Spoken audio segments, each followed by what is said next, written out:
Entrepreneur insomnia is real. You can't sleep because you are worried about your business. You know your business could be running better, but you're stuck in the weeds. Here's the truth. Most consultants don't tell you that most business operating systems fail, and it's not your fault. If you're a founder dealing with this right now, hit subscribe. I'll be breaking down exactly how to fix this. A BOS is a collection of business practices that define how you actually run your business. Everything from strategic planning and meetings to how you solve problems, communicate, and measure performance. It covers how you manage staff, deal with clients, plan projects, and create SOPs. Every firm has a BOS, whether they realize it or not. Some are intentional and well designed, others are just whatever habits and processes evolved over time through trial and error.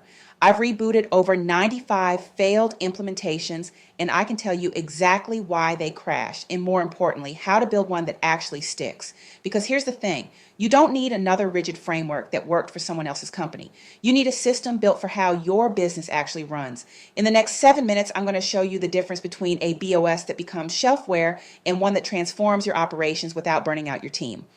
Here's what I see all the time.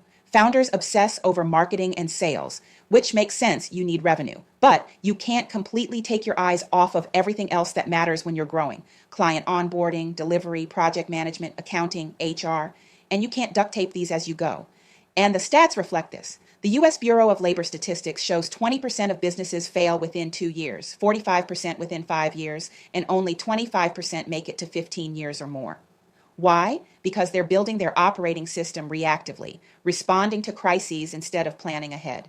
You can't build an effective BOS by taking shortcuts and haphazardly building processes based on reactions to issues or crises as they pop up. That leads to inefficiencies, missed opportunities, and frankly, burnout. The companies that scale successfully, think Honeywell, Bosch, Ingersoll Rand, they invested in developing operating systems tailored to their specific needs. These aren't generic frameworks they downloaded. They're custom-built systems that align daily operations with long-term strategy. Now, most of us don't have Honeywell's resources to build a proprietary system from scratch. That's why methodologies like EOS, Scaling Up, Lean, Six Sigma, and OKRS exist. They give you proven frameworks you can adapt. But here's the critical part. Adapt, not adopt. Now let's talk about what you actually need for an effective BOS implementation. Most people think it's about the tools, the right software, the perfect meeting cadence, the fancy tracking dashboards. And sure, those matter. But after collaborating with hundreds of founders, leads, and clients about their experiences, here is what I know.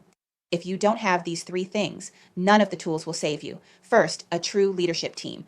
Not just people with director or VP in their titles. I'm talking about a team that's actually qualified for their roles, has an open mindset, and brings transparency instead of protecting their turf. They collaborate, bring clarity throughout the organization, and can get to the root cause of issues so problems don't keep repeating. If your leadership team can't have real conversations about what's working and what's not, your BOS will fail. Period. Second, effective change management. Change freaks people out. You need leaders who can handle resistance without getting defensive, and you need to create space for your team to voice concerns, even if you can't act on all of them. The companies that succeed here help their teams understand why the change matters and provide consistent coaching throughout. The ones that fail just announce the new system and expect everyone to fall in line. Third, a high-performing team. This comes down to trust, accountability, and commitment. Your team needs to be in the right roles, aligned with your values, and actually capable of executing. If you're trying to implement a BOS with people who don't trust each other or won't hold themselves accountable, you're building on quicksand. Here's the good news. If you nail these three things, everything else becomes easier. The right meeting structure, the tracking tools, the strategic planning, all of it falls into place when you've got the right foundation. Here's the process I use, and it's simpler than you think. These are proven methods you'd learn in any good business school, but here's the catch. Execution is everything. Most implementations fail not because the process is wrong, but because teams don't follow through effectively and consistently. One business plan summary: create a one-page document with your core values, target market, value proposition, and goals. Forget the traditional 3 to 5 year goals in the beginning. For small businesses going through transformation, 1 to 2 year goals are way more manageable and actionable. 2, accountability plan. Build a one-page overview showing who owns what across every process in your organization. This ensures everyone knows their responsibilities and their colleagues' responsibilities, eliminating the "I thought you were handling that" chaos. 3, strategic projects. Break your goals into specific tasks with clear owners, realistic deadlines, and defined milestones. Use a centralized project management system so everyone can see progress and bottlenecks get addressed immediately. 4 scorecard. Identify the metrics that actually matter: revenue, profit margins, customer satisfaction, employee productivity. Set targets and track them religiously. When something's off track, you can course correct fast instead of discovering problems months later. 5, roll out to all employees. Launch the BOS with your entire team in an interactive meeting that's actually engaging, not death by PowerPoint. Use real examples, encourage questions, and get their feedback so they buy in rather than resist. 6, weekly accountability meetings. Hold consistent weekly meetings tailored to your audience, leadership, departments, or full team. Cover what matters: team building, professional development, cross-functional collaboration, scorecard and project updates, and solving issues before they become crises. Now let's talk about what happens to your team during this process. Here's what I've seen consistently. Most employees actually want structure. When you move from chaos to clarity, people who were struggling suddenly have a chance to shine because they finally understand what's expected of them and have the tools to deliver. A well-run BOS creates an environment where your team can focus on doing great work instead of constantly firefighting or guessing what matters most. But I'm going to be straight with you. Not everyone will make it through this transition. Some people thrive in chaos because it lets them hide.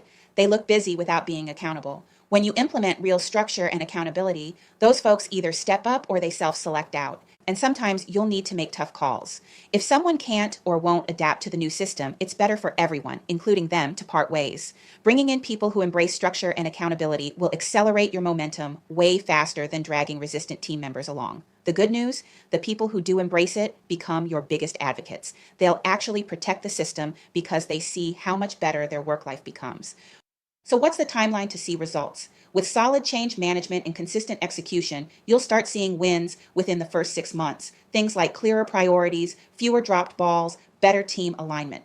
Within a year, you'll see substantial results in revenue, profitability, and honestly, your own sanity. But here's the reality: this is a long-term commitment, not a quick fix. You can't implement a BOS, celebrate some early wins, and then go back to winging it. The companies that succeed treat this as their new operating rhythm, not a one-time project. Here's what I know from working with hundreds of founders. Once you have an effective BOS running, you'll wonder how the heck you ever operated without it. The chaos you're dealing with right now, it doesn't have to be your reality. You have 2 options here. Option 1, figure this out on your own. It's absolutely doable, but expect more trial and error, and it'll take longer to see results. Use my videos in this channel as a guide. Option 2, get help. If you don't want to navigate this alone, I work with founders on BOS implementations, both one-on-one and in peer groups. Just send me an email and we'll talk about what makes sense for your situation. Either way, if this video resonated with you, hit subscribe. I break down the real challenges of scaling operations without sugarcoating the hard parts, because you deserve straight talk. Thanks for watching. Good luck with your BOS journey.